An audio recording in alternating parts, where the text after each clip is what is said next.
Hey guys, and welcome to Car Guy 1999 Reviews. Today we have something a lot of you may not have any idea existed.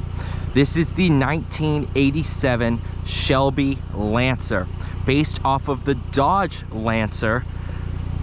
This was tweaked and tuned by Shelby, featuring a 2.2 liter turbocharged four-cylinder producing 175 horsepower. On paper that might not sound like much, but when you realize what 80s turbos are like, you realize what makes this car so much fun.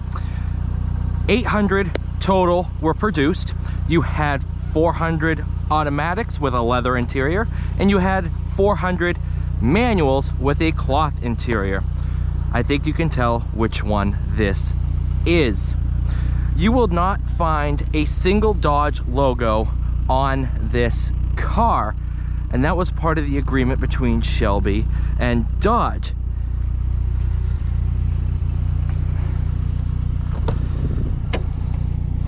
I will say though, there is a Chrysler Corporation badge right there. This one is Lancer number 194. Owner of this example has two others.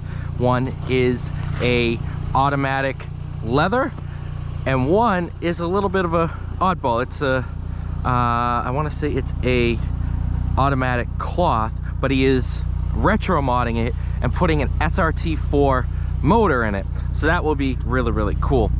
This one here has 64,000 miles on it, and it is an absolute cream puff. Owner bought it for Radwood. Some of you may know what Radwood is. This has power seats. Oh my god. All right, so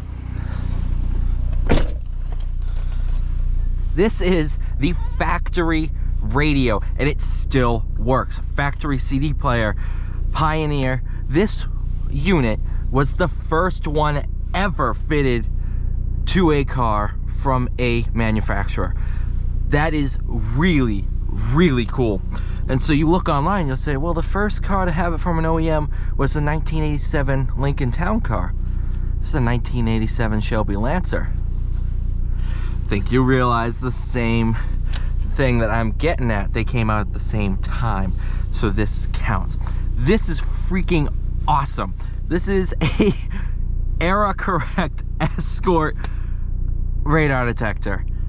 That is awesome. Absolutely awesome. It makes me feel like I'm in a cannonball car. This is just so cool.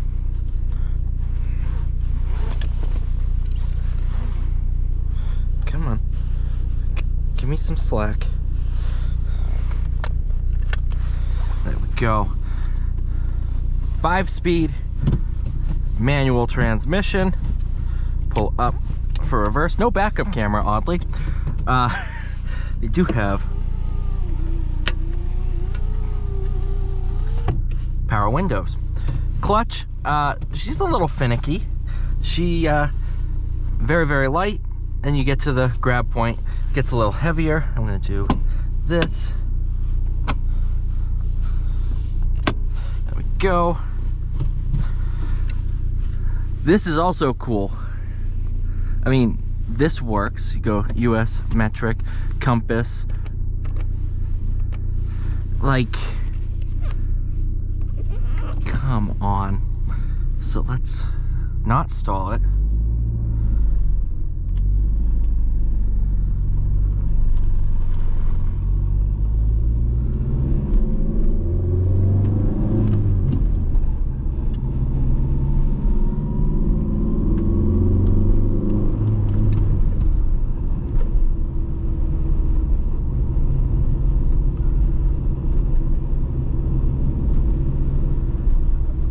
Like I said, this is a car that I don't think a lot of people know existed. Some people know about the Omni GLH, mainly because Dodge now has the Hornet GLH in tribute to the Omni.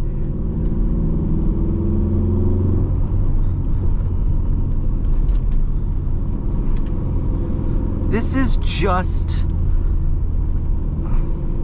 not talked about. Nobody really knows about it, and they are so hard to find. To be honest, I never thought I'd ever drive one. You know, and a lot of people don't know about the Shelby Dakota either. And people wonder why the Viper is so much like a Shelby Cobra. Well, if you remember the time frame that that was produced, you might start to put two and two together.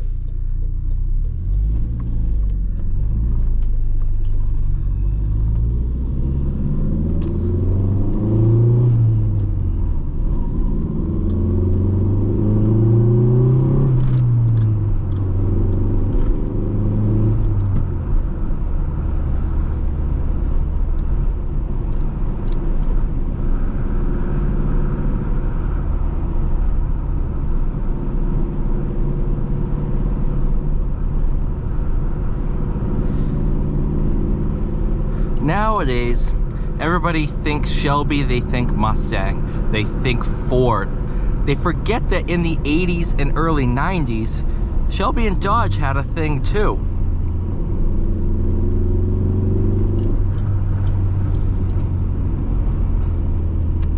And that produced some pretty iconic cars, most notably the Omni GLH. Goes like hell.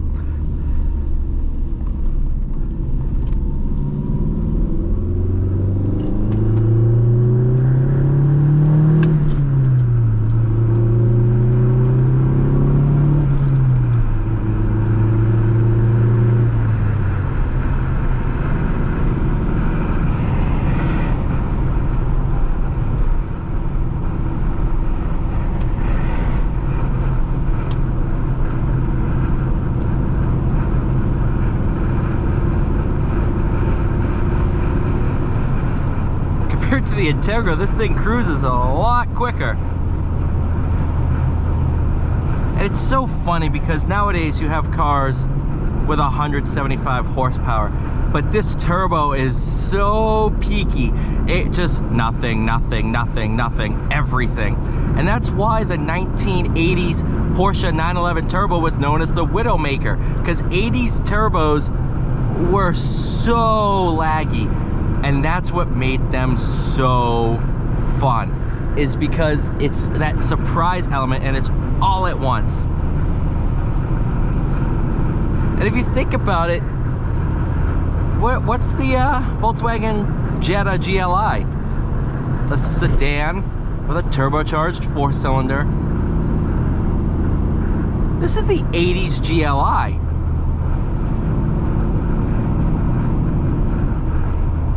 And I gotta say, it's a lot more special than a GLI, because instead of making 400 GLIs a day, they only made 800 of these ever.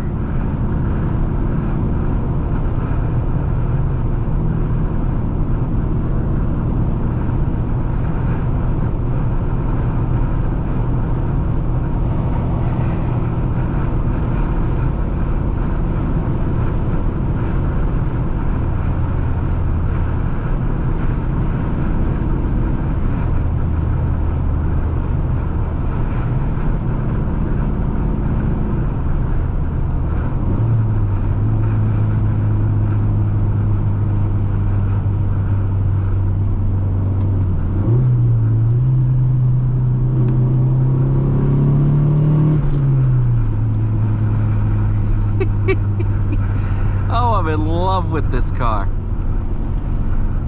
And I was listening to the 10-speaker audio system, which 10-speaker audio system in 1987 in a car.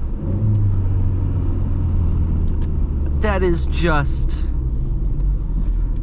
Did I say first ever radio? The first ever CD player. Sorry.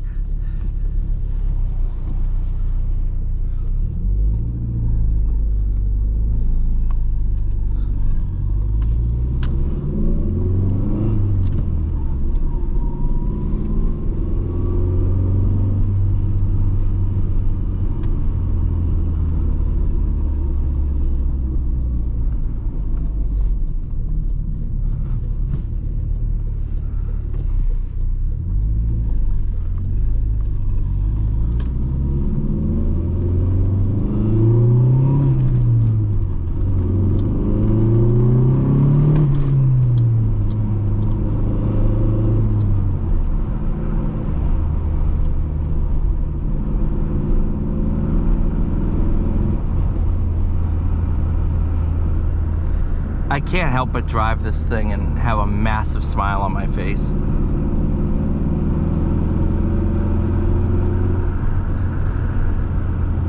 It's just something about it, man.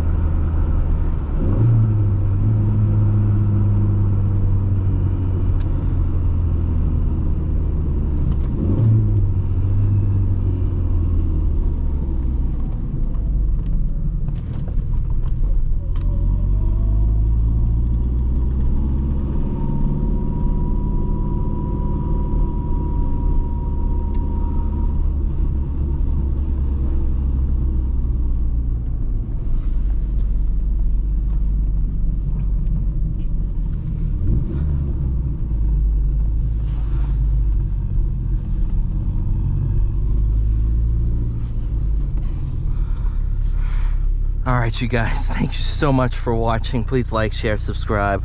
I'll see you all in the next one.